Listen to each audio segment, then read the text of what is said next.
এটা আর কোনোদিন খুলবে না। কল্পনা করুন একটা প্রাচীন সিন্দুক যা 10 বছর ধরে বিশ্বের সেরা সেরা এক্সপার্টরা খুলতে পারেনি।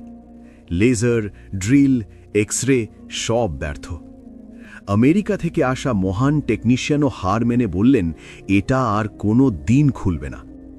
কিন্তু ঠিক তখনই একটা গরিব সাফাইকর্মীর ছেলে ছেঁড়া জামা পরে দাঁড়িয়ে বলেছিল, স্যার আমি এটা খুলতে পারি, আমাকে শুধু একটা সুযোগ দিন। সবাই হেসে উঠল। বিদেশি এক্সপার্ট বললেন, তুই খুললে তোকে 1 কোটি টাকা দেব। কিন্তু তারপর যা ঘটল, সারা মিউজিয়াম স্তব্ধ। আমেরিকান এক্সপার্টরাও অবাক। এই গরিব ছেলে কিভাবে খুলে দিল সেই অসম্ভব সিন্দুক? আর ভিতরে কি পাওয়া গেল? সোনা, হিরে, নাকি ইতিহাসের সবচেয়ে বড় রহস্য, নাকি একটা রাজবংশের গোপন সত্য? প্রিয় বন্ধুরা, এই অবিশ্বাস্য সত্যি গল্পটা শেষ পর্যন্ত দেখুন, কারণ এটা প্রমাণ করে মেধা কখনো গরিবই দেখে না।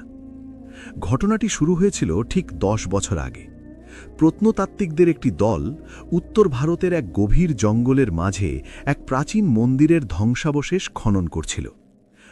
প্রত্নতাত্ত্বিকরা সিন্দুকটি উদ্ধার করে জাতীয় জাদুঘরে নিয়ে আসেন।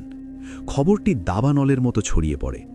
খবরের কাগজে বড় বড় হেডলাইন হয়, অজানা সভ্যতার রহস্যময় সিন্দুক উদ্ধার। জনশ্রুতি তৈরি হয় যে এই সিন্দুকের ভেতরে রয়েছে কোনো প্রাচীন রাজার গুপ্তধন। কেউ বলতো ভেতরে আছে হিরে জহরত, কেউ বলতো ভেতরে আছে এমন কোনো মারণাস্ত্র যা পৃথিবী ধ্বংস করতে পারে, আবার কেউ বলতো ভেতরে আছে অমরত্বের সুধা। কিন্তু সমস্যা একটাই, সিন্দুকটি খোলা যাচ্ছিল না। কোনো চাবির ছিদ্র ছিল না, কোনো হাতল ছিল না, কোনো দৃশ্যমান কবজা বা জোড় ছিল না। মনে হতো যেন একটি নিরেট ধাতুর ব্লক।